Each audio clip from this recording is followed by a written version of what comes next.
Doutor, não sente frio? No, no hace frío. Deus é mais. Demasiado frio está.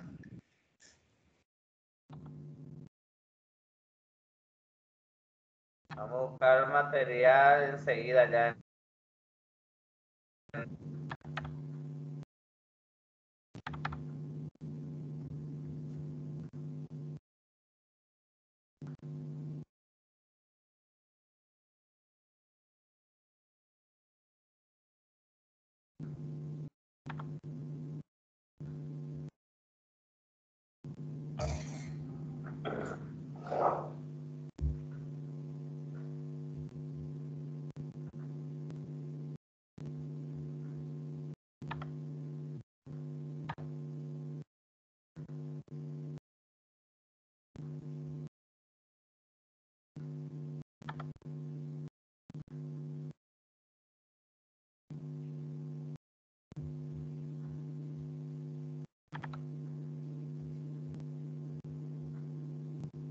Perfecto, a ver cuánto están.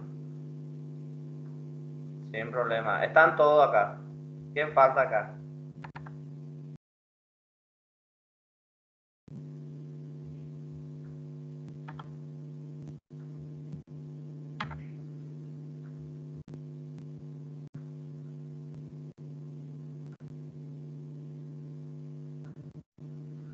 Perfecto. ¿Qué tal están? ¿Están bien?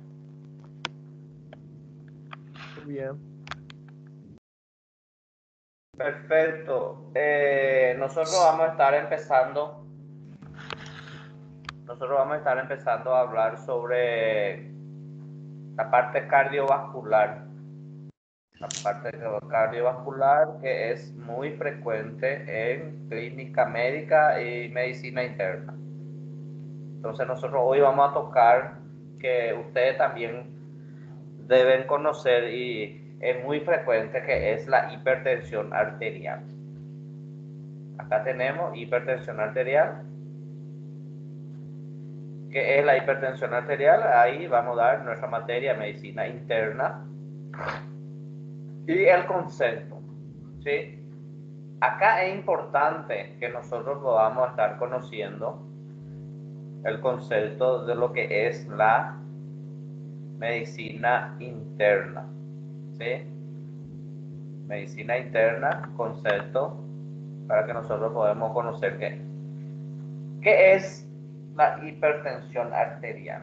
¿Qué es la hipertensión arterial? ¿Qué es la presión de las arterias, por ejemplo? ¿Qué es eso? ¿Qué es? ¿Para qué sirve? ¿Qué nosotros hacemos con eso? ¿Para qué controlamos? Entonces nosotros vamos a tener el concepto de la hipertensión arterial. Control de la presión arterial diastólica mayor o igual a 90 milímetros de mercurio, ¿verdad? Mayor o igual a 90 milímetros de mercurio, mayor a 140 con 90, más o menos vamos a decir 140 con 90, en 2 o más control de la presión arterial. O sea que nosotros vamos a mandar controlar nuestro paciente en 2 o más control. O sea que mínimamente podemos estar haciendo 2 o más. Sería 3. Y con esa cifra que nosotros vamos a estar definiendo, que va a ser mayor o igual a 140 con 90. Mayor o igual. Con esa cifra nosotros ya definimos a un paciente como un paciente hipertenso. De visita consecutiva. ¿Verdad? ¿Quiere decir visita consecutiva? Más o menos en una semana. En una semana mandar controlar a nuestro paciente lunes, martes, miércoles. O en un día, de mañana al mediodía, de por ahí a la noche, ¿sí? Es importante tomar la presión arterial también. Generalmente nosotros como médicos, nosotros tomamos en un solo miembro, un solo lado, este lado por ejemplo, o el lado izquierdo. Generalmente tomamos un solo lado y ya le decimos, no, no, yo soy hipertenso. Control de la presión arterial también puede ser sentado, puede ser parado, o paciente que tenga dificultad, por ejemplo, o algunos tipos de enfermedades que conlleva a que se le tome sentado, entonces tenemos que estar tomando sentado. Ese es el concepto. Vamos a mirar lo que es acá. La semiología, bueno, acá vamos a detenernos un poco también a ver en el concepto o en la forma de tomar la presión arterial. Es importante que nosotros podamos a tomar la presión arterial a una persona que esté en reposo, ¿sí? Entonces es importante que nosotros podamos pedir a nuestros pacientes, usted vino caminando, usted vino corriendo, o usted vino en un auto o un vehículo. Perfecto. Entonces, ¿qué nosotros hacemos generalmente en la práctica que nosotros hacemos lo siguiente? Nosotros hacemos lo siguiente, que le mandamos esperar a nuestro paciente. Señor, por favor, si usted se sienta 20 minutos, 10 minutos, para que yo le pueda tomar la presión. ¿Sí? ¿Para qué eso? Para que nos pueda dar una presión fidedigna. Porque algunas veces hay pacientes que vienen corriendo, viene caminando 10, 20 cuadras caminando, entonces va a llegar cansado, sofocado, y es evidente que la presión va a estar aumentada. Muy importante. ¿Qué más, por ejemplo, yo le tengo que pedir a mi paciente para tomar una presión arterial? ¿Qué más? ¿Qué más yo le tengo que pedir? A ver si manejan, si me responden. ¿Qué más, por ejemplo, yo le puedo decir al paciente? Si ¿Quién me tiene, responde? si tiene caso familiar, ¿Si tiene? si en su familia tiene más, papá, mamá. Si tiene familiar con presión alta. Si tiene familiar con presión alta. La mamá, el papá, tío, etc. Perfecto. ¿Qué más le puedo pedir, por ejemplo? ¿Qué más le puedo pedir? ¿Qué más le puedo pedir? Vamos a estar participando. Em primeiro passo é deixar que ele descanse uns 10 minutos para que não se engane.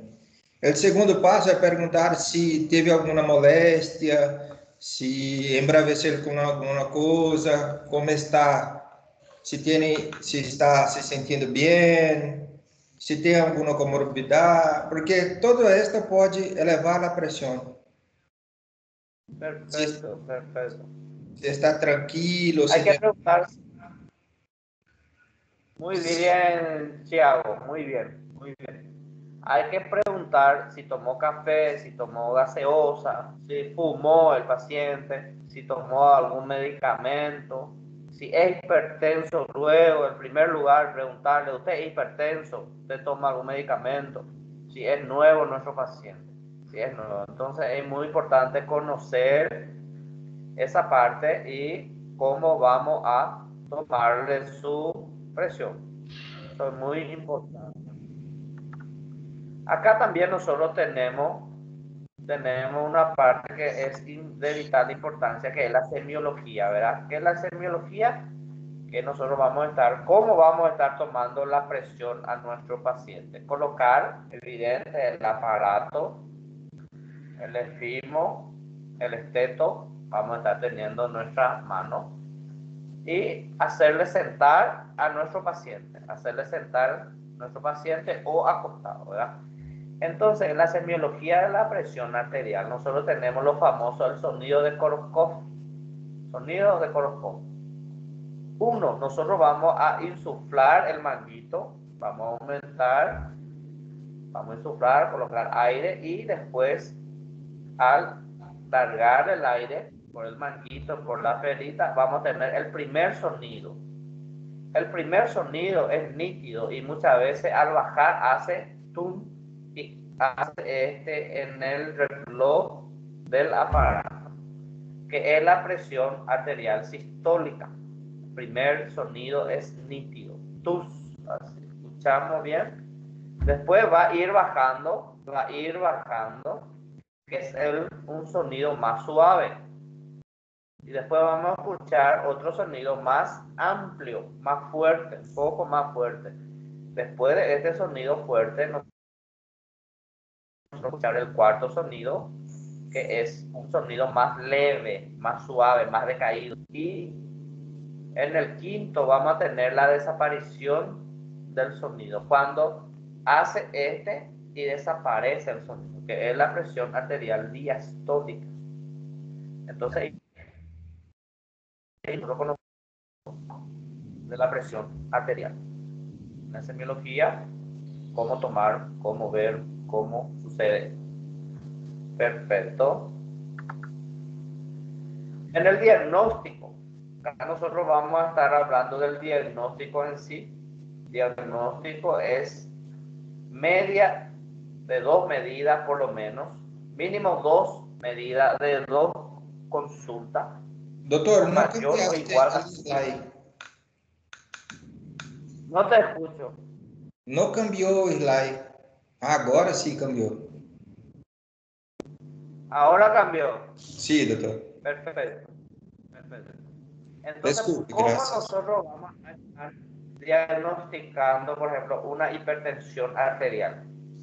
Nosotros vamos a diagnosticar una hipertensión arterial con la toma de la presión arterial en 2 o más veces o más consultas. Y en cada consulta nosotros tenemos que tener mayor o igual a 140/80. ¿Sí? Si tiene 130/80, bueno, no es hipertenso. ¿Eh? Eso es en consulta ocasional. Perfecto, mayor o igual. O sea que para definir bien vamos a ponerle en 3 consultas, en 3 veces. Después tenemos el segundo para el diagnóstico, que es el mapa. ¿Qué es el mapa? ¿Alguien sabe qué es el mapa? El mapa ¿Qué le llamamos mapa? el mapa sería el monitoramiento 2 veces al día, en cedo y a tarde, de la tomada de la presión arterial durante 7 días para considerar o si es una crisis hipertensiva o si es un paciente hipertenso. Perfecto. El mapa sería la pulsación ambulatoria. Y se coloca un aparato en el brazo, y en la cual se toma la presión arterial, más o menos contado, más o menos 7 días, 5 días, 7 días, y va a ser mayor a 125/75 en 24. Esta es la media, se va a calcular la media. En vigilia, quiere decir que uno no estando despierto va a ser mayor a 130/85 milímetros de mercurio, y en sueño va a ser mayor a 110/70 milímetros de mercurio. ¿Sí? Ese es el mapa. El tercero, la monitorización residencial o domiciliaria de la presión arterial, que es mayor a 130/80 milímetros de mercurio. La monitorización residencial o en la casa. Vamos a ir a monitorar a nuestro paciente y vamos a encontrar mayor o igual a 130/80. Perfecto, ese es el diagnóstico. Nosotros también tenemos una entidad que nosotros le llamamos hipertensión de bata blanca. ¿Sí? Hipertensión de bata blanca. Esa hipertensión de bata blanca sucede lo siguiente: cuando nuestro paciente le ve a una persona o un personal sanitario, médico, enfermera, su presión sube. ¿sí? Su presión sube. Entonces, es aconsejable en este mandarle al paciente que se le controle en su domicilio a persona, pero sin el uniforme o chaleco blanco, con cualquier tipo de ropa. Eso nosotros llamamos hipertensión de bata blanca. Y está también el hipertenso enmascarado. Cuando vos te vas y le tomas su presión, está normal. Cuando salís de ahí, por cualquier evento, cualquier motivo, el paciente se estresa y aumenta su presión arterial. ¿Sí? El cuarto, acá tenemos también la presión arterial mayor o igual a 180 por milímetro de mercurio. Mayor o igual a 110 milímetros de mercurio es en una sola toma. Cuando a ustedes le llegan un paciente, por ejemplo, con presión arterial de 200 con 120 milímetros de mercurio, este paciente es hipertenso. Este paciente sí o sí hay que controlarle su presión. Este paciente sí o sí hay que verle qué medicamento darle. Este paciente ya es hipertenso y quizás una hipertensión de larga data que no se le fue diagnosticado o no acudió a la consulta. El quinto también tenemos el daño de órgano diana. ¿Sí? Ahí nosotros vamos a estar viendo qué es el daño de órgano diana. Vamos a mirar acá. Acá tenemos un cuadro, un esquema de hipertensión arterial. En primera parte, ¿qué nosotros debemos de hacer? Acá, la anamnesis. ¿Qué le podemos preguntar a nuestro paciente en una anamnesis? A ver, vamos a participar en eso. Vamos a ver qué le podemos preguntar a nuestro paciente Doutor, en la não, anamnesis. não cambiaste. Lorelai No, no cambié nada. No, Já mudou, Thiago, já no mudou. cambié nada. Ah, desculpa. El slide se quedó ahí. El slide, le voy a estar haciendo la pregunta a ustedes. ¿Qué nosotros podemos preguntar en una anamnesis a nuestro paciente? Ahí, ¿ustedes ven la figura o no? Sí, hipertensão arterial, anamnese, exames físicos y estudio inicial. Perfecto. ¿Qué nosotros podemos preguntar a nuestro paciente en una anamnesis? ¿Qué podemos preguntarle? ¿Cuál sería la pregunta inicial del médico? Nosotros, los médicos, ustedes ya atendiendo a un paciente, ¿qué ustedes le pueden preguntar a ese paciente en una anamnesis? Anamnesis sería la relación médico-paciente, las preguntas que nosotros debemos preguntarle. Primeiramente, ele apresentar e perguntar o nome do paciente, ¿sí? Muy bien. Primeramente el nombre del paciente, porque nosotros tenemos que saber cómo se llama nuestro paciente. Sí. Y después, Thiago. Depois perguntar qual o motivo que te traz hasta o consultório. Ahí está. ¿Cuál es el motivo que le lleva a estar en el consultorio? ¿Cuál es el motivo, verdad? ¿Qué, Sí. por ejemplo, de por ahí nuestro paciente nos dice a nosotros? ¿Qué nos puede decir? Yo, doctor, acudí. ¿Por qué acudí acá? Me duele la cabeza, me duele la cabeza. Me duele el cuello, acá me duele el cuello. Me duele el pecho. ¿Sí? ¿Qué más le preguntaba? Se ele diz que levou por dor, devemos fazer uma lista ou uma fredusa. Sim, doutor. Quando começou? A que hora começou? Há quanto tempo? La lista de la dolor. Perfecto. Hacemos una cronología del dolor. Hacemos la cronología del dolor. Muy bien, muy bien. ¿Qué más le preguntamos, Thiago? ¿Qué más le preguntamos? Se o paciente é hipertenso, se ele veio correndo, se veio caminhando, se está tranquilo. Devemos indagar o paciente qualquer motivo que que possa identificar uma patologia, doutor. Porque não sabemos Perfecto. se o paciente é hipertenso Eh, ou é. Depois Muy devemos bien, Thiago. ver os sinais vitais de eles. Devemos Perfecto. perguntar também o que mais o incomoda, o que mais faz vir à consulta. Muy bien, Ivone, muy bien. Hay que preguntarle, sí, qué lo llevó a consultar, qué siente, por qué se fue, por qué acudió a consultar, cuál es el motivo de la consulta, qué se siente, dolor, hace cuánto tiempo. Muy bien ahí, Ivone, muy bien, Thiago. Hay que preguntarle todo a nuestro paciente. Nosotros tenemos que saber de todo. ¿Qué tal se siente? ¿Está bien? ¿Le pasa algo? Eso nosotros en la historia clínica, que creo que la doctora Lidia ayer me inculcó, es la historia de la enfermedad actual, ¿sí? Historia de la enfermedad actual. También en una historia clínica, el motivo de consulta, ¿sí? Tenemos que preguntarle al paciente, ¿el motivo de consulta cuál es? Dolor. Doctor, yo siento dolor, porque el paciente no se va por vernos, por ejemplo, en el consultorio. El paciente se va porque siente algo. El paciente tiene algo, el paciente le molesta algo.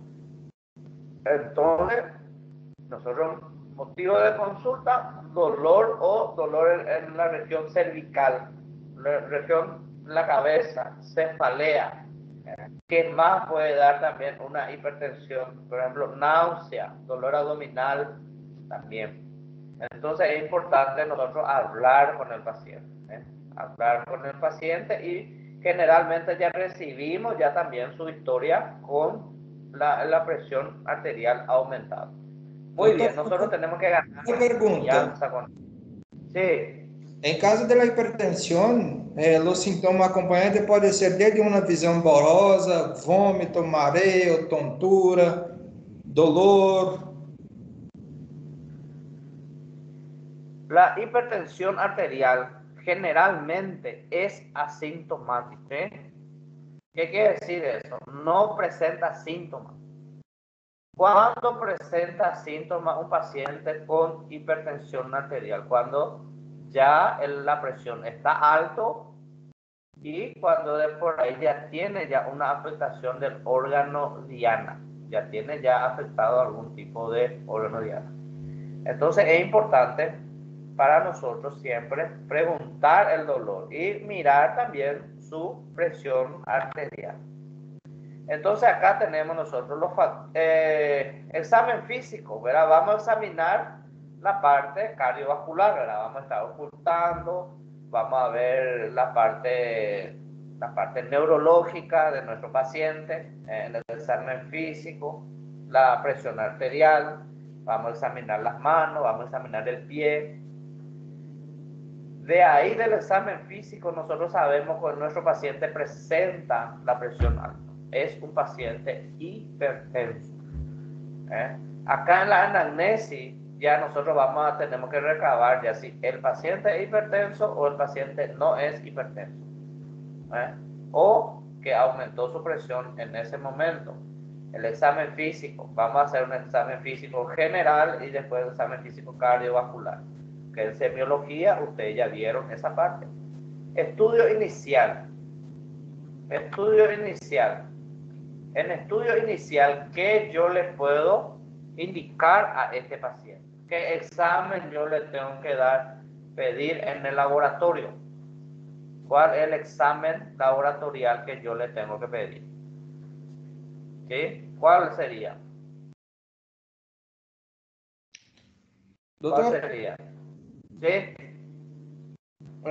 De praxe todos, né? Urina, creatinina, perfil sérico, exame de sangue,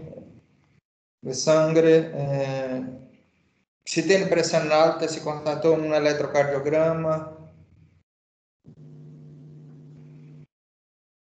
Perfecto. Los exámenes, por ejemplo, los exámenes que nosotros tenemos que estar pidiendo serían los exámenes normal de rutina. Estudio inicial, podemos pedir un hemograma completo. Si nos presenta anemia, le podemos pedir, por ejemplo, perfil lipídico, perfil hepático, perfil renal, ¿sí? A ver qué tal está su riñón de entrada. Y también si tenemos, le hacemos un electrocardiograma. Muy bien, Thiago. Esos son los estudios iniciales que nosotros tenemos que pedir a nuestro paciente. De aquí nosotros tenemos los factores de riesgo. ¿Qué sería un factor de riesgo, por ejemplo? Factor de riesgo, después tenemos daño de órgano diana, el tercero. Tenemos enfermedad concomitantes y cuarto, sospecha de hipertensión arterial secundaria. Estos son la hipertensión arterial que nosotros recabamos con nuestro paciente. Le pedimos los laboratorios. Acá nosotros vamos a ver sobre el paciente, sobre el cuadro clínico del paciente. Cuadro clínico del paciente. Cuadro clínico. Nuestro paciente, 90%, 95% de nuestros pacientes son asintomáticos. Casi no presenta síntomas. Es la hipertensión arterial, por eso nosotros le llamamos de una enfermedad silente. ¿Qué es enfermedad silente? Es una enfermedad que es silenciosa. Enfermedad silenciosa.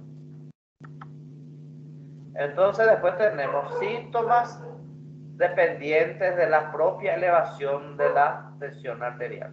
Síntomas dependientes de la propia elevación arterial. Segundo, síntomas dependientes del daño de órgano diana. Cuarto, síntomas dependientes de la etiología, de las causas que da. Si es causa renal, causa cardiovascular, causa neurológica, de las causas que nosotros tenemos. Es el cuadro clínico.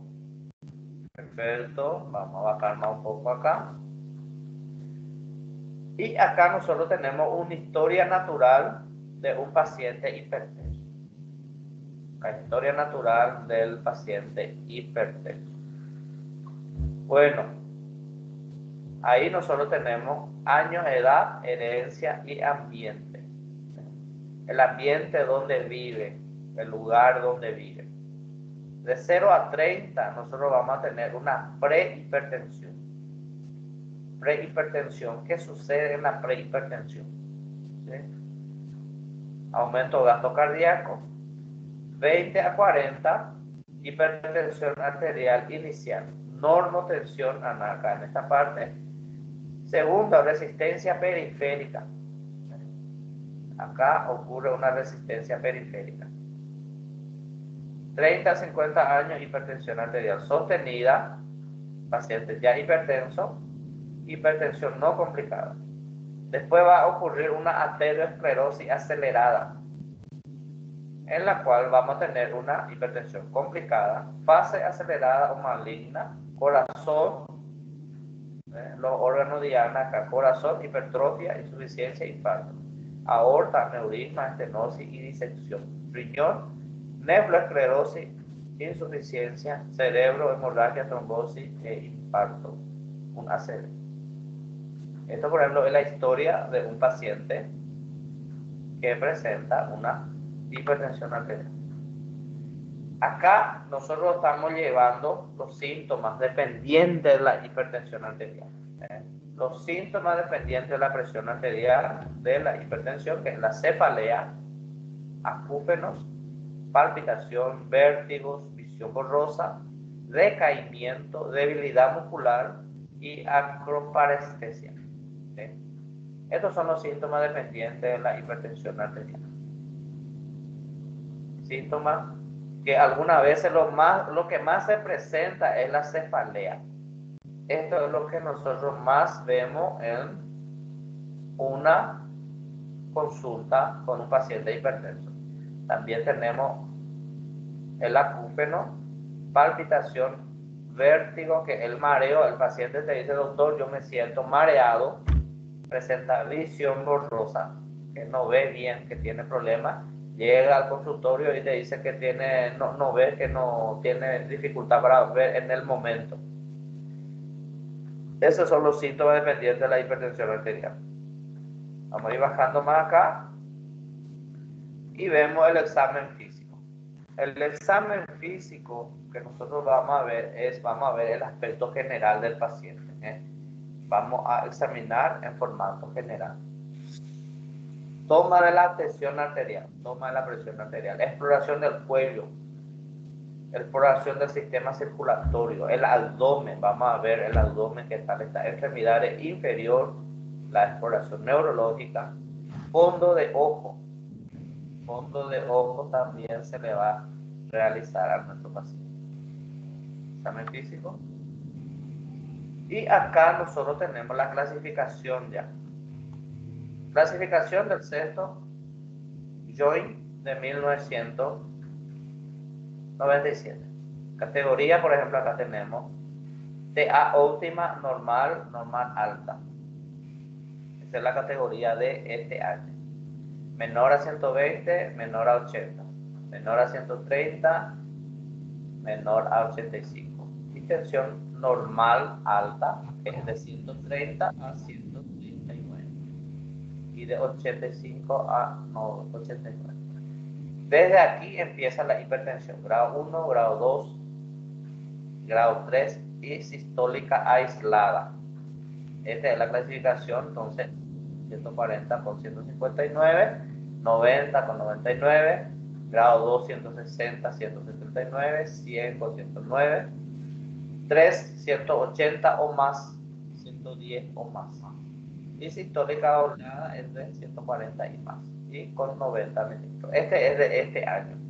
Vamos a ir mirando más los años más nuevos, en la cual tenemos el del 2003.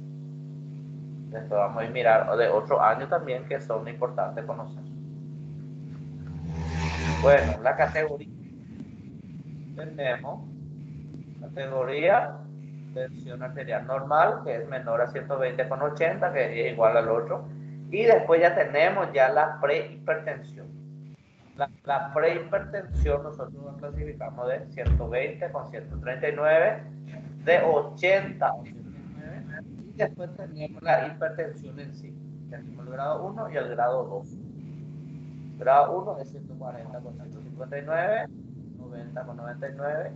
Grado 2 es más de 160 y más de 90, por ejemplo. Esa es nuestra clasificación del séptimo Joint.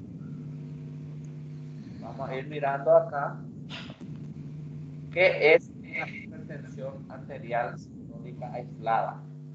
La hipertensión arterial sistólica aislada, rara antes de los 45 años. O sea que antes de los 45 años casi no tenemos pacientes con hipertensión arterial sistólica aislada. Factor de riesgo independiente, ¿verdad? De mayor importancia que la diastólica, ¿sí? Mayor importancia. Alta relación con la incidencia de una cardiopatía isquémica. No es una consecuencia del envejecimiento, no es. Mejor predictor de eventos coronarios. O sea que un paciente que presenta una hipertensión arterial sistólica aislada, nosotros tenemos que cuidar para no tener un evento coronario, o nos da una señal que si nosotros no le cuidamos a nuestro paciente puede presentar un evento coronario. Ahí tenemos acá sobre el envejecimiento. ¿Qué sucede con el envejecimiento? Con la persona que envejece. ¿Qué sucede? Acá nosotros vamos a estar hablando de una aterosclerosis de la íntima, aterosclerosis de la arteria, la íntima, pérdida de elasticidad en la capa media, también en la arteria, y rigidez los vasos sanguíneos, grandes y medianos. ¿Qué sucede en este caso acá? ¿Qué sucede? Nosotros tenemos, por ejemplo, acá una arteria que nosotros vamos a ver. Este es una arteria, ¿sí? ¿Qué sucede con esta arteria? Presenta una ateroesclerosis. Ateroesclerosis. ¿Qué es la ateroesclerosis? ¿Qué es la ateroesclerosis? La aterosclerosis es el acúmulo, por ejemplo, de grasa. Tiago, ¿te escucho? É o acúmulo de graxa no interior das artérias, doutor. Perfecto, el acúmulo de grasa en el interior de las arterias. Y ese acúmulo de grasa, por ejemplo, es el grasa perjudicial al organismo. ¿Qué hace esta grasa perjudicial al organismo? ¿Qué le hace? La Este hace estrechez. que la estrechez, ¿verdad? La arteria es de este tamaño y la grasa va a disminuir el calibre. La grasa va a disminuir el calibre. Y al disminuir el calibre, ¿qué sucede? Disminuir el calibre y también va a ir perdiendo la elasticidad. Mira, esta grasa va a ir quedando más duro. Va quedando más duro y va a perder la elasticidad. ¿Sí? Va a perder la elasticidad de la arteria. Y al perder la elasticidad de la arteria y al disminuir el calibre de una arteria, sucede lo que nosotros le llamamos de hipertensión arterial. También ahí va a ocurrir rigidez de los vasos sanguíneos, ¿verdad? Disminución de la adaptabilidad arterial. Y como consecuencia vamos a tener un aumento de la presión arterial para un volumen dado. ¿Sí? Va a disminuir la presión. O sea que ustedes van a fijarse cuanto más grande es la arteria, ¿sí? La presión va a estar baja. Cuando disminuimos más una arteria, acá la presión va a ir aumentando, más presión va a tener. Es importante que ustedes conozcan, entonces, más o menos estamos hablando de una fisiopatología de la presión arterial por culpa de un envejecimiento o por culpa de una mala alimentación, principalmente en las grasas que perjudican la arteria. Perfecto. Ahí vamos a ir mirando, vamos a disminuir más acá. Y acá los estudios complementarios. Los estudios complementarios que nosotros vamos a indicar, como hace rato habíamos preguntado a nuestros pacientes: hemograma completo, ionograma, glucosa, creatinina, ácido úrico, calcio sérico, colesterol total, triglicéridos. Entonces eso nosotros ya le pedimos un perfil lipídico, ¿verdad? Filtrado glomerular, orina, un electrocardiograma, rayo X de tórax y una ultrasonografía renal. Le podemos pedir también. Si contamos con eso, le pedimos. O si no, de lo contrario, nosotros le pedimos hasta acá o hasta acá, dependiendo del bolsillo de nuestro paciente o dependiendo del hospital en donde estamos trabajando. Si el hospital es complejo, le pedimos todo. Le pedimos todas estas partes, completo, sin ningún problema. Perfecto. Esos son los estudios complementarios o estudios de laboratorio que nosotros tenemos que pedir. Acá nosotros vamos a detenernos un poco y vamos a ver lo que es el daño de órgano diana. ¿Qué es órgano diana? ¿Qué es órgano diana? El daño de órganos que nosotros vemos que hace parte muchas veces del sistema circulatorio, del sistema cardiovascular. Entonces, en primer punto, nosotros tenemos el corazón. El primer punto que tenemos es el corazón. ¿Sí? Tenemos primer punto, el corazón. ¿Qué sucede en el corazón? Vamos a presentar una cardiopatía hipertensiva. ¿Sí? En primer lugar, se llama una coronariopatía. Se afectan las coronarias. ¿Sí? Afectamos las coronarias. Segundo, una cardiopatía hipertensiva.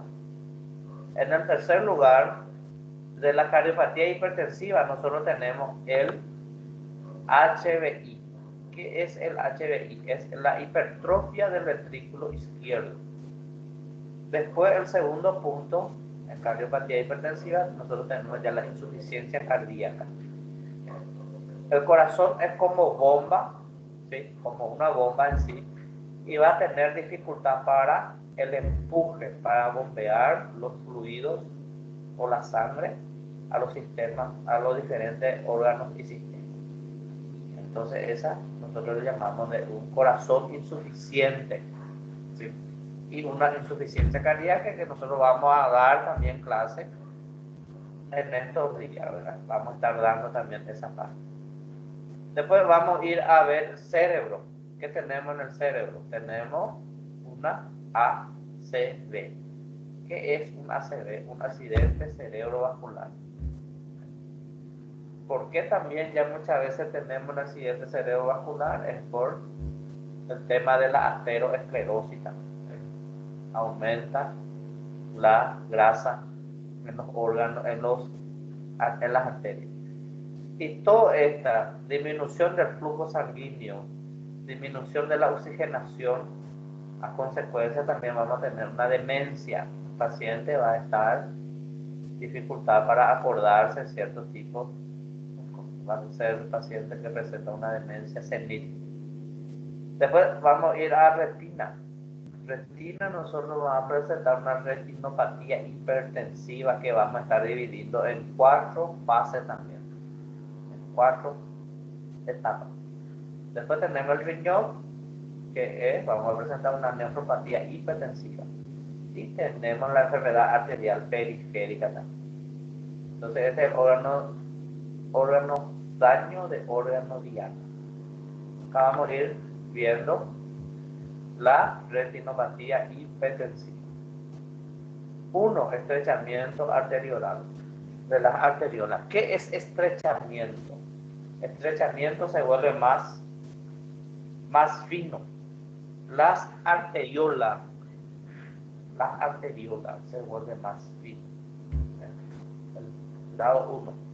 El grado 2 vamos a tener un cruzamiento AB patológico, un cruzamiento arteriovenoso patológico. O sea que se van a cruzar la arteria y la vena, pero va a ser en forma patológico y va a haber tipo un borramiento. El tercero vamos a tener una hemorragia o sudado retiniano. Hemorragia, se va a observar ya puntos hemorrágicos o pus en la retina. Hemorragia o el sudado retiniano. Ese es el grado 3. Y el 4 nosotros vamos a observar ya un papiledema ya, que ya va a ir aumentando más esa hemorragia y los más el sudado, tener un papiledema.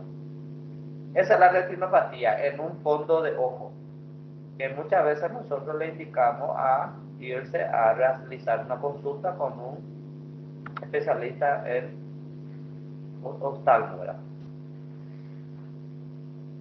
Acá nosotros tenemos los diversos grados de retinopatía hipertensiva también. El normal, ¿sí? Grado 1, arteria estrechada, la arteria va a estar estrechada. Grado 2, signo de Kuhn, que es el entrecruzamiento arteriovenoso. Grado 3, hemorragias y el sudado. Grado 4, hemorragia y el sudado con papiledema. El resumen también del otro, ¿verdad?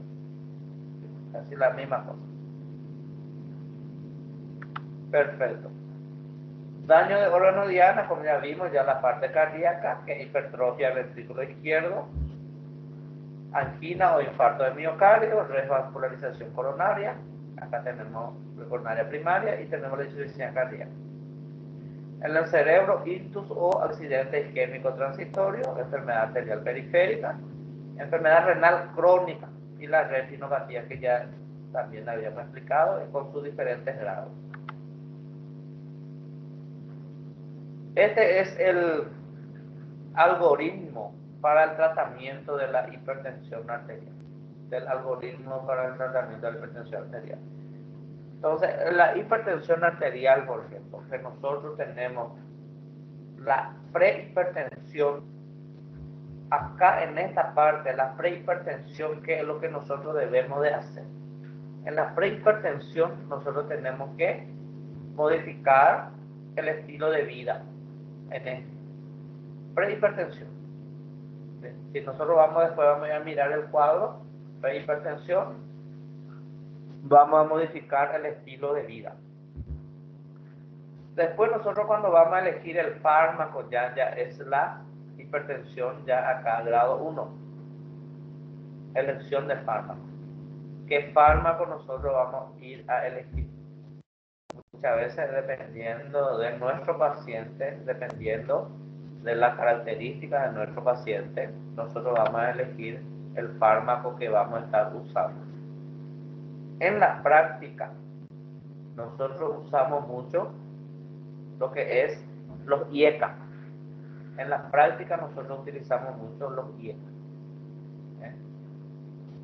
Los IECA es lo que más usamos. En segundo lugar, utilizamos más los tiacídicos, los diuréticos tiacídicos.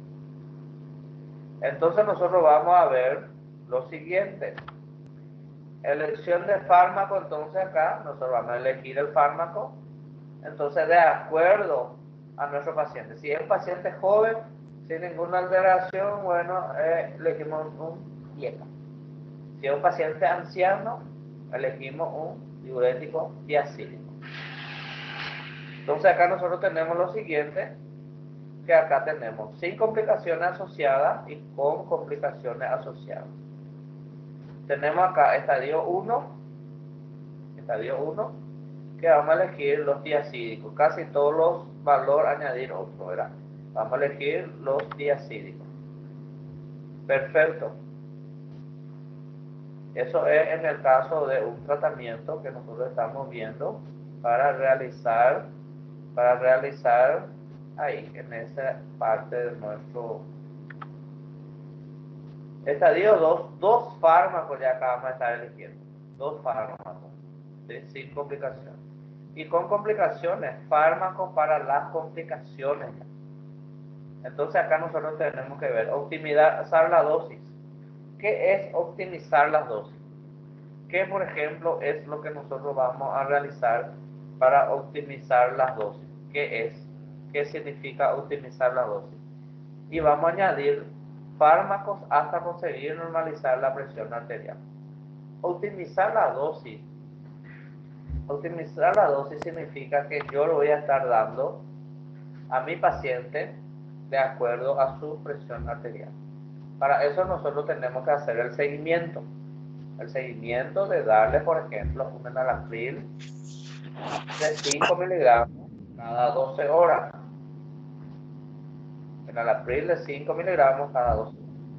Si este paciente no baja con esta cantidad de medicamentos, nosotros tenemos que ir aumentando la dosis.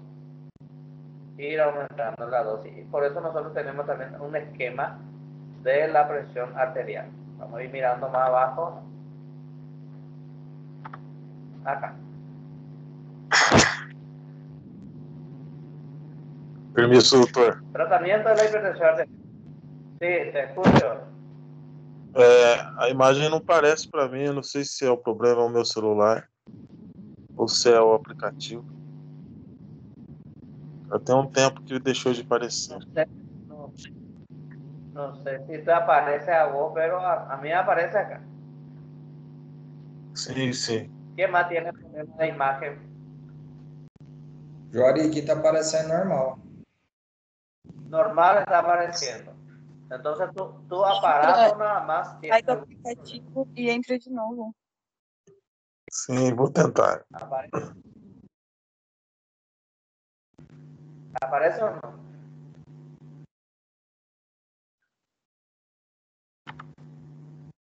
¿Tienes algún problema? Aqui tá aparecendo também. Aqui tá normal também. Para mim também está normal. Perfecto, entonces vamos a seguir. Entonces el aparato del compañero lo que tiene algún tipo de dificultad.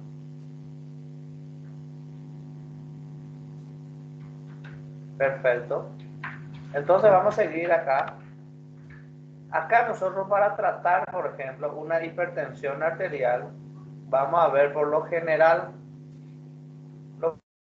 nosotros vamos a mirar menor de 140 por 90 hasta 2013. ¿verdad? Diabéticos también, menor de 140 por 80, 2013. Y proteinuria mayor a 1 gramo es menor a 125 por 75 miligramos. También 2013. Vamos a ir bajando más de acuerdo a las normativas Tratamiento de la hipertensión arterial. Acá este tratamiento de la hipertensión arterial es desde 2014, mayor por 140,90 desde 2014. También tenemos general, diabético e insuficiencia renal también, mayor de 140,90. Mayor o igual o más de 60 años ya. Mayor o igual a más de 60 años es de 150/90 también. Entonces, ir aumentando acá. Vamos a bajar más acá nuestro tratamiento. Acá nosotros vimos ya el algoritmo de la hipertensión arterial. Vamos a ir mirando la clasificación también y junto con el tratamiento, ¿sí?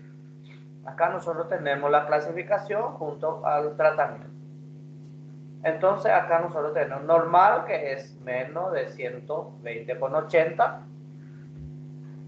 Entonces acá el tratamiento nosotros podemos incluir ejercicio físico o dieta, ¿verdad? Que no hace falta ningún tratamiento, ¿verdad? Menos de 120/80 es lo normal, ¿sí? Muchas veces hay que cuidarnos más en esta etapa en la alimentación, ¿verdad? De no subir de peso, de no consumir mucha bebida alcohólica, o sea, el estilo de vida saludable. De ahí nosotros tenemos ya la prehipertensión. La prehipertensión que va de 120 hasta 139, la presión arterial sistólica y la presión arterial diastólica es de 80 a 89. En esta parte, el paciente no es todavía hipertenso.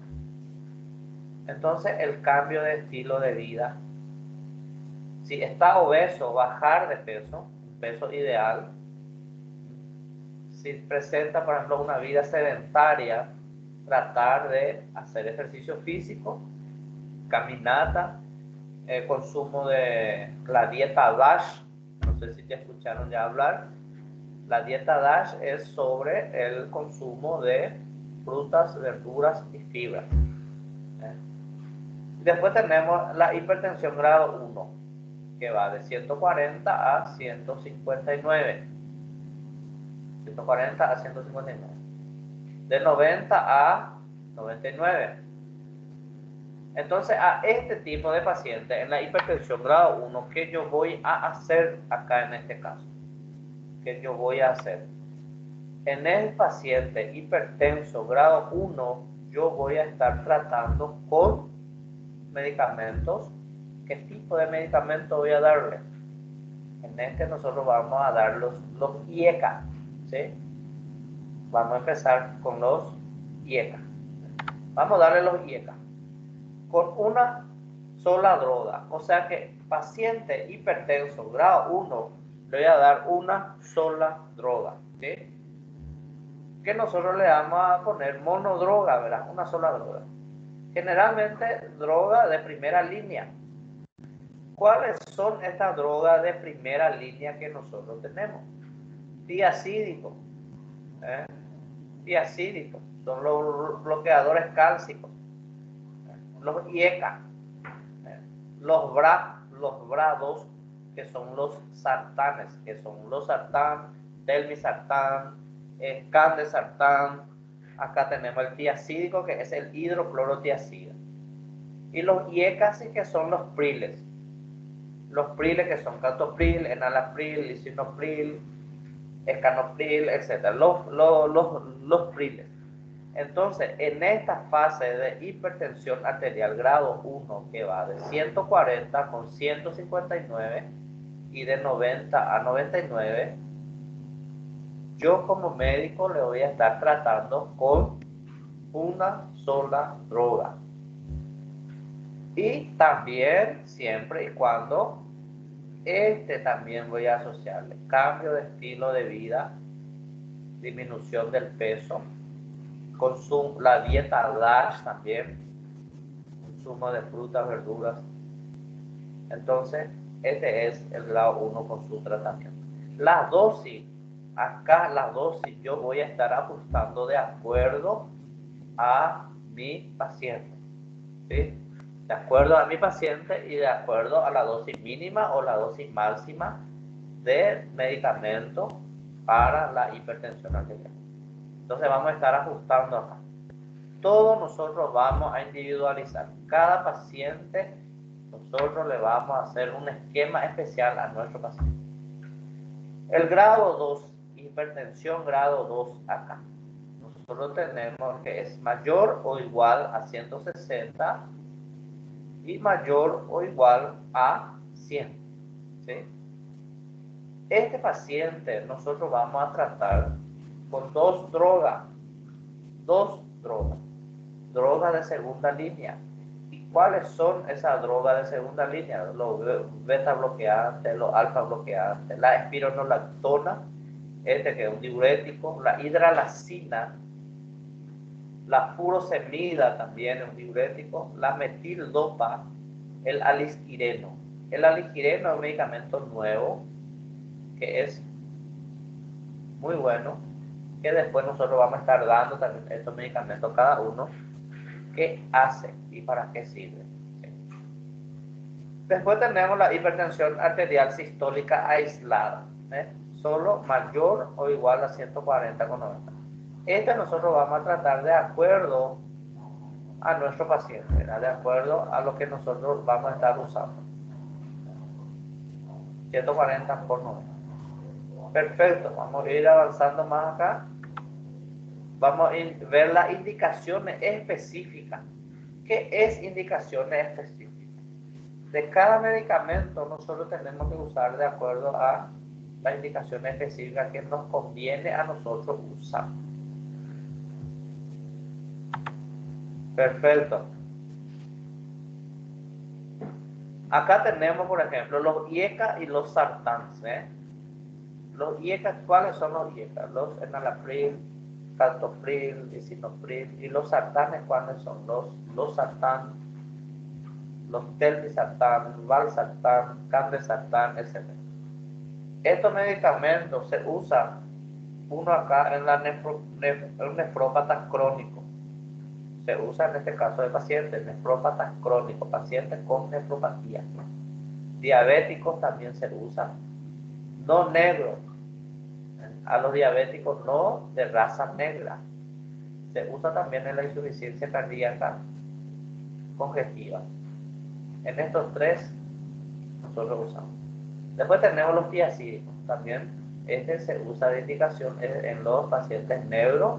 También se usa en los pacientes ancianos. ¿Sí? A los pacientes ancianos es de indicación también. También tenemos los bloqueadores cálcicos. ¿Cuáles son los bloqueadores cálcicos? La nifedipina, alodipina, etc. También es de elección también a los negros y 2, enfermedad arterial periférica. Estas son las indicaciones específicas. Ustedes pueden ir después revisando también y viendo también.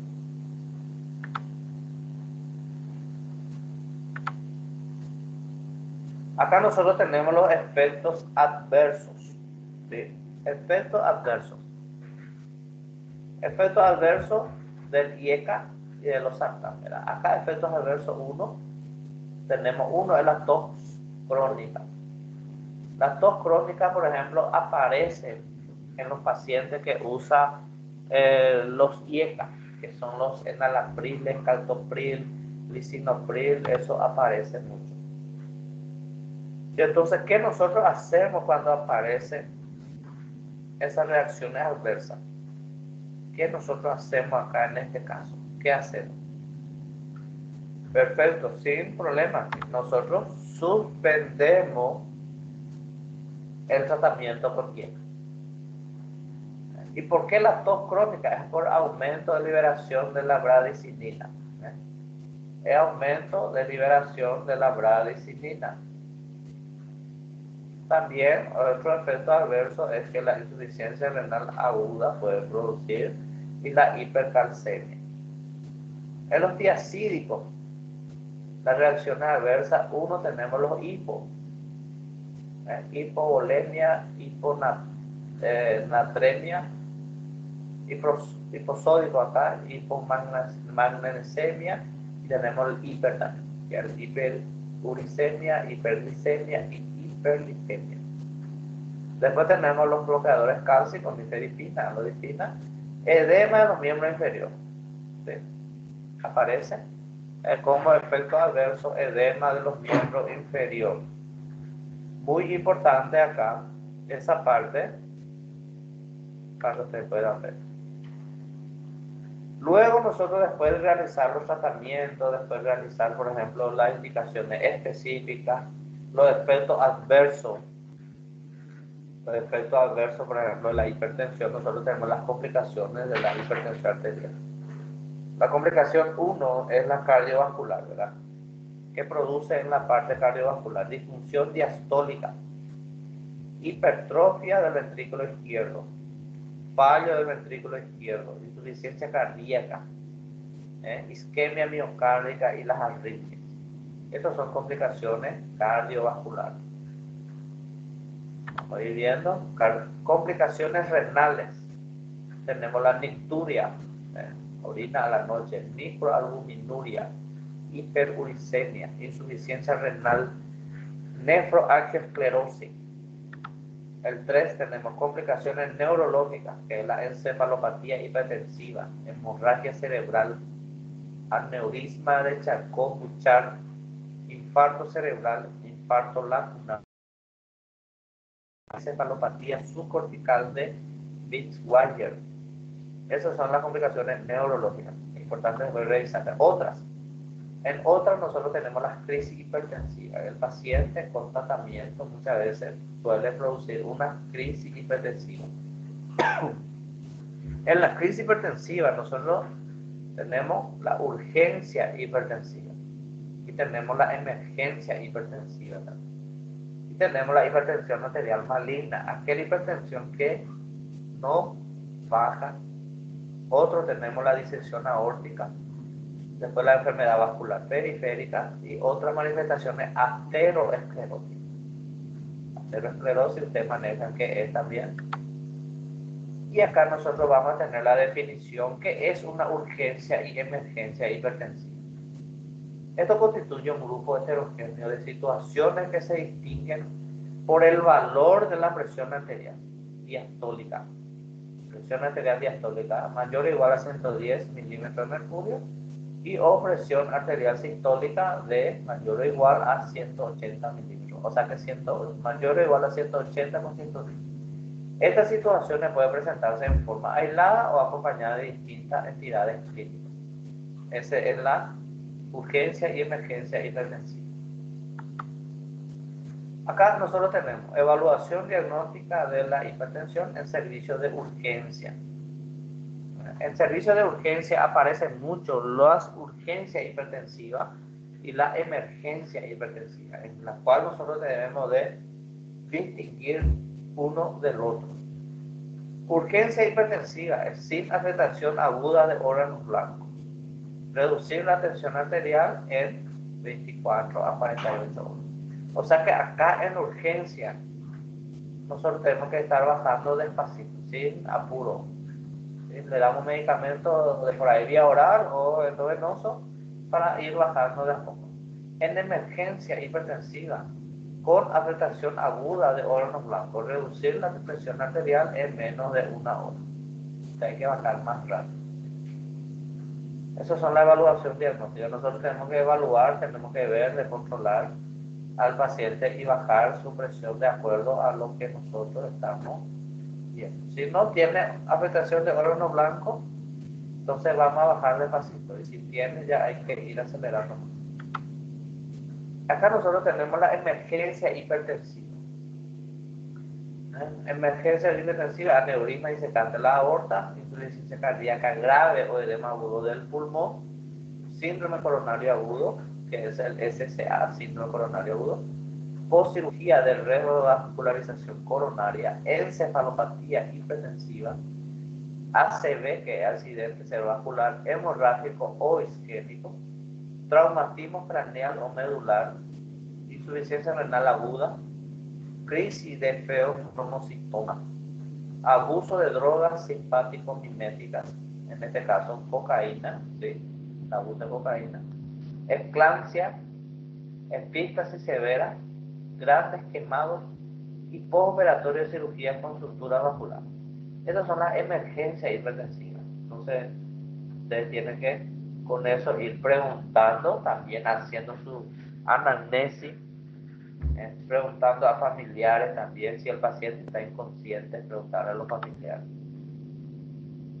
Acá nosotros vamos a ver el factor de riesgo, ¿sí? Agente causante o condición que puede utilizar para predecir la probabilidad del desarrollo de la enfermedad.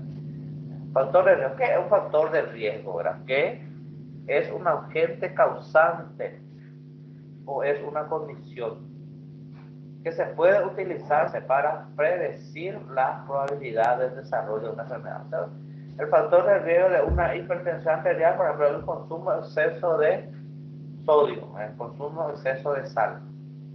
Acá tenemos características por las que un factor de riesgo se le atribuye un papel etiológico. Características. Factor de riesgo. La presencia de factor antes del comienzo de la enfermedad. Relación estrecha entre el factor y la enfermedad relacionada con dosis de fármaco. Valor predictivo en diferentes poblaciones. Reducción o eliminación de la enfermedad. Hacerlo el factor de riesgo, ¿verdad? La enfermedad de acuerdo al factor de riesgo. Factor de riesgo es lo que yo no debo de consumir o tengo que tener cuidado para disminuir eso. Acá está. Factor de riesgo nosotros tenemos modificable, ¿sí? Que es la hipertensión arterial, la hipercolesterolemia que tiene su tratamiento, disminución del HDL colesterol, tabaquismo, ¿sí? Factor de riesgo fuerte, la obesidad, diabetes mellitus, el sedentarismo, aumento del fibrinógeno y factor 7 y factores psicosociales. Estos son los modificables. O sea que los modificables que yo puedo hacer con tratamiento, yo puedo realizar con ejercicio físico, con medicamento, para que mi paciente pueda ir mejorando, pueda ir estar bien. Entonces, factores de riesgo modificables. Importante que ustedes puedan conocer, importante que ustedes puedan ver los factores de riesgo modificables. ¿Cuáles son? ¿Quiénes son? Ahora vamos a ir viendo los factores de riesgo no modificables, que son la edad, por ejemplo. Este factor de riesgo aumenta cuanto más edad presenta el paciente, más va a tener un factor de riesgo para presentar una hipertensión arterial. El sexo, también de acuerdo al sexo, también no se puede modificar. La raza, por ejemplo, también. Y antecedentes familiares por ejemplo, de la parte coronaria, de hipertensión arterial. Antecedentes familiares y antecedentes patológicos también personales. Si uno es un paciente es diabético, bueno, no se puede modificar eso, entonces puede presentar una hipertensión arterial. Acá tenemos la estratificación de riesgo. Vamos a estratificar ahora el riesgo. Categoría según la tensión arterial. De A límite, hipertensión arterial, solamente hipertensión arterial. De A límite. El riesgo acá es de A límite, hipertensión más factores de riesgo no diabéticos, daño de órgano diana y enfermedad cerebrovascular. No presenta. Entonces el TA límite es bajo, ¿verdad? ¿Qué es el TA límite? Que es el presión arterial que está ahí en el límite. Si macanea, aumenta su presión. Hipertensión más factor de riesgo, diabetes, daño de órgano diana y enfermedad cerebrovascular, él es alto. Factor de riesgo es la estratificación alta. Hipertensión grado 1. Acá, solamente hipertenso es bajo. Hipertenso más un factor de riesgo no diabético y no enfermedad cardiovascular es medio. Hipertensión más factor de riesgo diabetes, daño de órgano diana y enfermedad cerebrovascular. Hipertensión grado 2, hipertensión solamente es medio Acá también es medio y acá muy alto ya, ¿sí? En el grado 2 ya tenemos ya muy alto. Grado 3. Grado 3. Solamente hipertensión es alto. Hipertensión más un factor de riesgo alto también y acá muy alto. Esa es la estrategia para nosotros estratificar nuestro paciente para ver cuál es el factor de riesgo que presenta nuestro paciente. Acá nosotros tenemos el criterio que queremos definir también con ustedes. Paciente común, paciente controlado, 4 tomas como mínimo en un año, con cifras inferiores a 140/90. Este es el paciente controlado. Aquel paciente que toma bien su medicamento, aquel paciente que realiza su ejercicio físico, aquel paciente que tiene una buena alimentación. Es el paciente controlado. Paciente parcialmente controlado, aquel que ha tenido el 60% o más de las tomas de la tensión arterial con dicha cifra. 60% con dicha cifra. Paciente no controlado, aquel que ha tenido menos del 60% de las tomas de la tensión arterial con mayor a 190. Con 180/90 o mayores de eso. Pacientes no controlados. Esto depende mucho de cada paciente.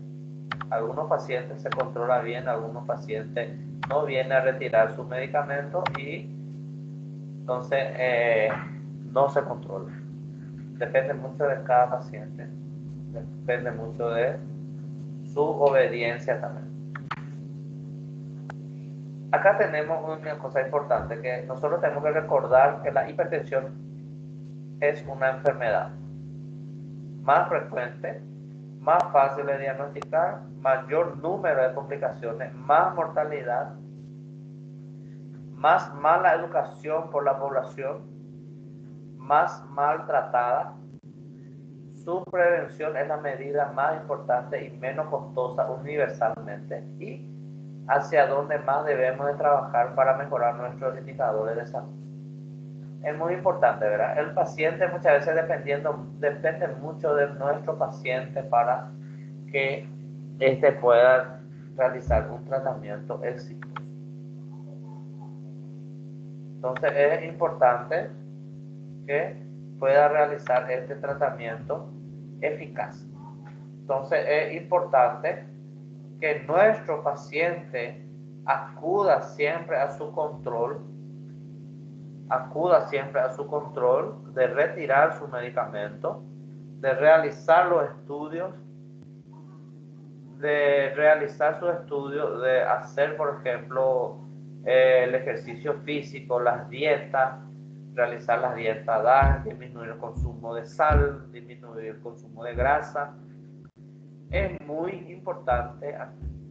También acá ustedes saben bien también que la fisiopatología, nosotros estamos hablando también del sistema renina, angiotensina, aldosterona, que es importante que ustedes conozcan, es importante que ustedes sepan por qué nosotros tenemos una hipertensión arterial. ¿Por qué sucede eso? ¿Por qué nosotros como médicos, por qué el paciente tiene su presión arterial? ¿Cuál es la causa? ¿Cuál es la fisiopatología? Entonces ustedes van a realizar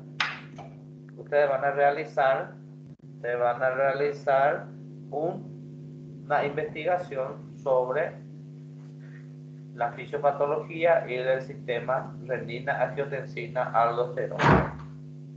Es muy importante para que usted pueda ver. ¿Quiere realizar algunas preguntas, algunas dudas que tiene? Vamos a estar aclarando. ¿Alguna duda? Não, doutor. ¿Alguna duda? Tudo muito bom. No, doctor, yo no. Doutor? Doutor? Tiago, te escucho. É o Wesley. Nós vamos acompanhar com o livro do Harrison. Sí. Harrison? Harrison, sí. Pueden estudiar Harrison, está el Ferry también. Puede estar ir mirando la parte de hipertensión arterial, la parte cardiovascular que vamos a estar desarrollando. Y del material que yo le paso para que ustedes puedan guiarse. ¿Otra duda más? ¿Alguna pregunta, alguna duda que quieren realizar?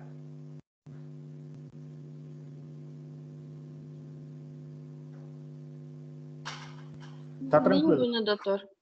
Não, doutor, nenhuma dúvida. Ficou muito bem explanado. Os medicamentos de sono usado em las enfermedades. Muito bem explanado a classe de hoje. Sí. Nos faltó, por ejemplo, los medicamentos, las dosis y eso, que yo después les quiero ir dando ese tratamiento, esos tipos de medicamentos, la parte farmacológica, para que usted pueda ir ver qué usar. Lo que yo quiero bien acá, que ustedes estratifiquen, por ejemplo, y vea en qué grupo pertenece la hipertensión arterial. Si es grupo 1, entonces ustedes van a ver una sola droga, un solo medicamento, ¿sí? Y tenemos los de primera línea que nosotros vamos a utilizar en eso. Y cada paciente, por ejemplo, de acuerdo a su presión arterial, nosotros vamos a ir dando la dosis. Siempre empezar con la dosis mínima e ir aumentando. Y también al mismo nivel nosotros tenemos que estar viendo la parte de su prevención, también la parte de ejercicio físico, la parte de la alimentación, la parte de la dieta, que es también importante. No adelanta, por ejemplo, yo le doy a un paciente hipertenso una caja de IECA, pero el señor se va y consume, por ejemplo, 10 kilos de carne con gordura y con mucha sal. Entonces esa parte también ustedes tienen que enfocarse para que no vea un resultado negativo en el tratamiento de ustedes.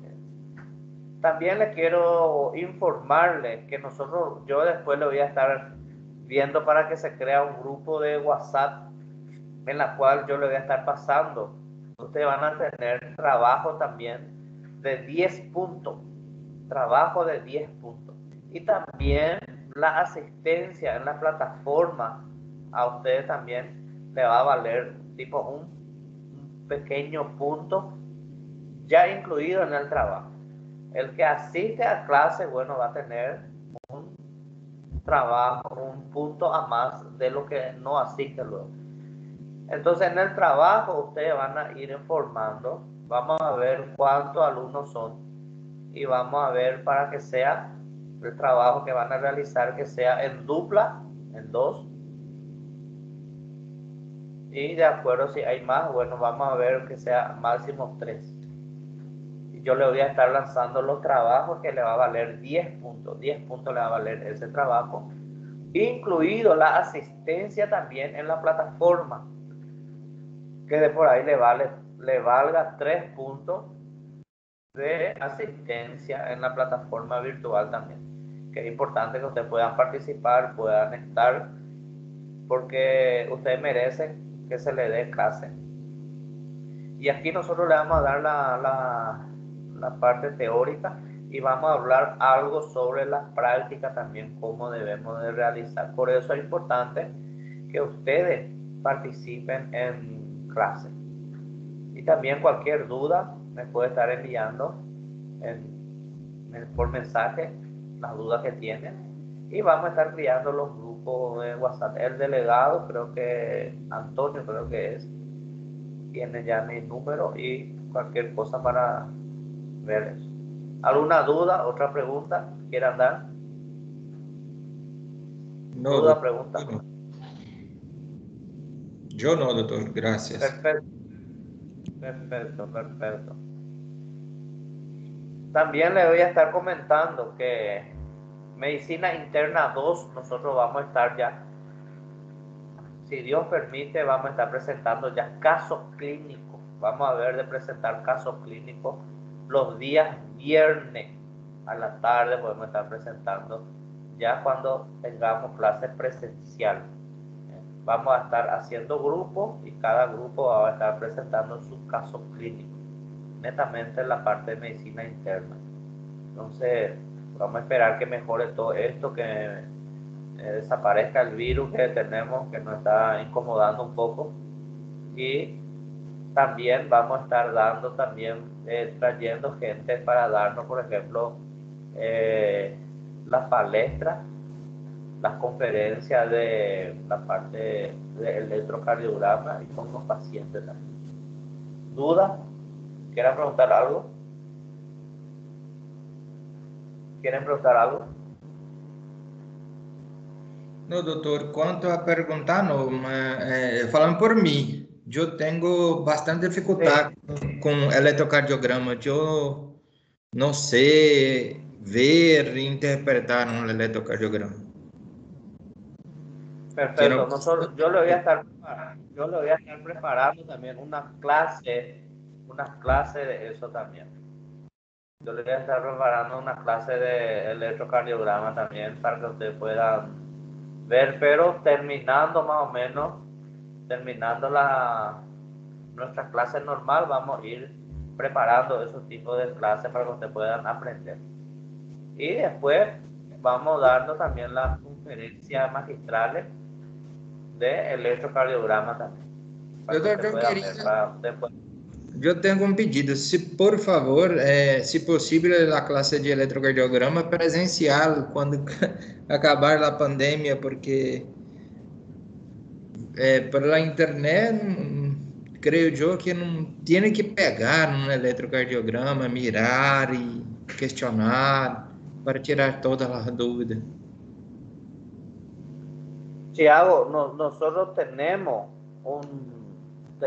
pensado, por ejemplo, a realizar cursos de electrocardiograma así fuerte para reforzar a los alumnos, pero ya que sea presencial, ya va a ser presencial.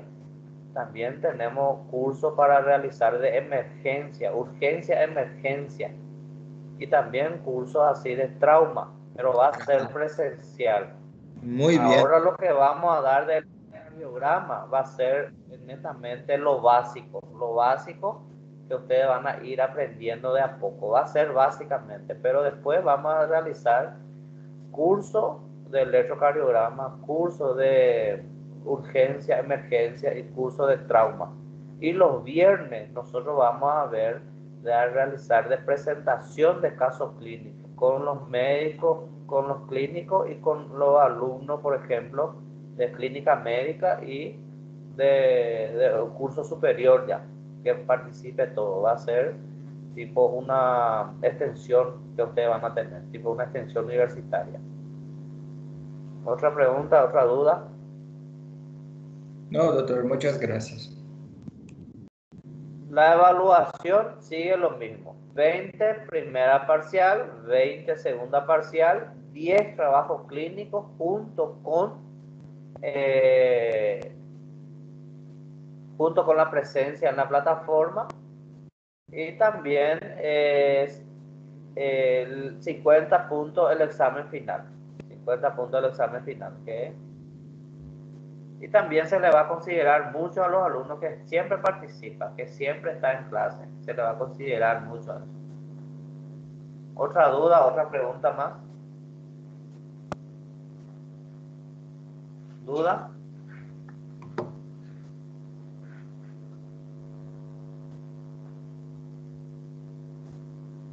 Não, doutor, creio que está tudo muito bem explicado.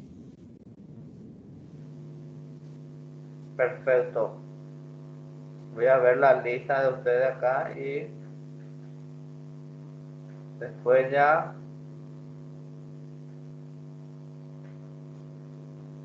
si quiere hacer una pregunta, entonces pueden preguntar.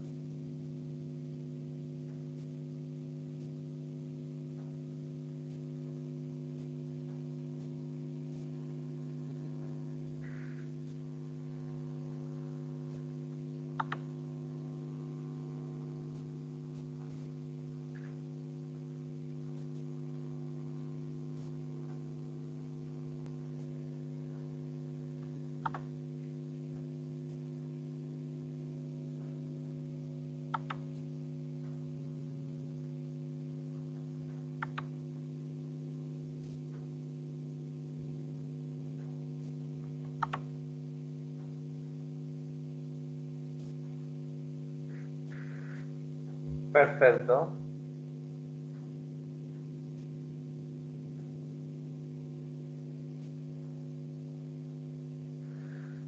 Perfecto, sin ningún problema. Si no hay más dudas, entonces terminamos nuestra clase y nos vemos la próxima semana.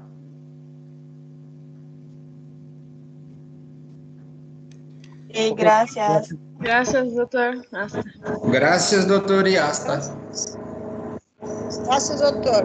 Até a próxima semana. Gracias, nos próxima semana.